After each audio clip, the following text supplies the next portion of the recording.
வணக்கம். சற்று முன் கிடைக்கப்பெற்ற மிக முக்கியமான செய்தி ஒன்று வெளியாகி உள்ளது.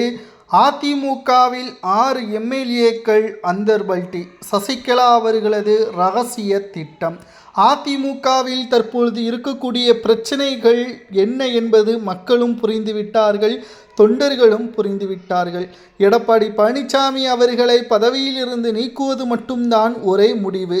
ஆனால் இப்பொழுது இருக்கக்கூடிய அரசியல் நிலவரப்படி நிர்வாகிகள் பேச்சை எடப்பாடி கேட்க மாட்டார். மாறாக எம்எல்ஏக்களது பேச்சை நிச்சயம் எடப்பாடி கேட்டுத்தான் ஆக வேண்டும். கூண்டோடு எம்எல்ஏக்கள் ராஜினாமா செய்யக்கூடிய ஒரு சூழலை அதிமுகவில் உருவாக்க திட்டமிட்டிருக்கிறார்கள். இந்த திட்டத்தை போட்டது சசிகலா அவர்கள்தான். சசிகலா அவர்கள் நினைப்பது என்ன தெரியுமா? பொதுக்குழு செயற்குழுவை அவசரமாக கூட்ட வேண்டும். அதில் எடப்பாடி பழனிசாமிற்கு எதிரான ஆதாரங்கள் அனைத்தையும் முன்வைத்து எடப்பாடியின் மீது நடவடிக்கை எடுத்து அவரது பதவியை பறித்து அதிமுகவில் சசிகலாவை இணைத்து முறைப்படி பொதுச்செயலாளர் தேர்தலை நடத்தி அதில் சசிகலாவை வெற்றியடைய வைப்பதுதான் தற்பொழுது ரகசிய திட்டம். அதிமுகவின் எம்எல்ஏக்கள் முதற்கட்டமாக 6 பேர் சசிகலாவை சந்தித்து இதற்கு சம்மதமும் தெரிவித்து விட்டார்கள். எங்களது எம்எல்ஏ பதவி போனாலும் பிரச்சனை இல்லை, அதிமுக நிலைத்து நிற்க வேண்டும்.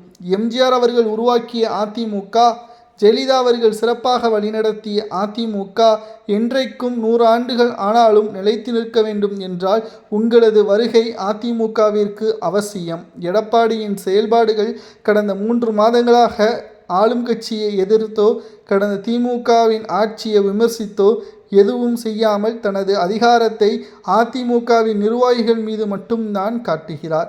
மக்களுக்கு பாதுகாப்பான அரணாக அதிமுக தான் இருக்கும் என்பதை மறைந்த முன்னாள் முதல்வர் ஜெயலலிதா அவர்கள் பல முறை பேசியிருப்பார், அதை நிரூபித்தும் காட்டியிருப்பார். ஆனால் இப்பொழுது இருக்கக்கூடிய அதிமுகவின் பொதுச்செயலாளர் எடப்பாடி பழனிசாமி அவர்கள் அதை முறைப்படி செயல்படுத்தாத காரணத்தினால் மக்கள் மத்தியில் பல்வேறு குழப்பங்களையும் பல்வேறு விமர்சனங்களையும் முன்வைத்து வருவதால் அதிமுகவின் அரசியல் களம் தற்பொழுது தலைகீழாக மாறிக்கொண்டிருக்கிறது. வருகின்ற இடைத்தேர்தலிலும் சரி, உள்ளாட்சி தேர்தலிலும் சரி, அதிமுகவை மீட்டெடுத்து சரியான பாதையில் அழைத்து செல்ல வேண்டும் என்றால் அதற்கு அதிமுகவின் வெற்றி வாய்ப்பை சசிகலாவிடம் ஒப்படைப்பது மட்டும்தான் சரியாக இருக்கும். அதற்கு ஒரே வழி, பொதுச்செயலாளர் இருக்கையில் சசிகலா அவர்கள் மட்டும்தான் இருக்க வேண்டும். இப்பேற்பட்ட அரசியல் களத்தில் சசிகலா அவர்களை வீழ்த்துவதற்கு பல்வேறு முயற்சிகளை எடப்பாடி செய்துதான் தற்பொழுது அதிமுகவை 3வது இடத்திற்கும் வந்துவிட்டது.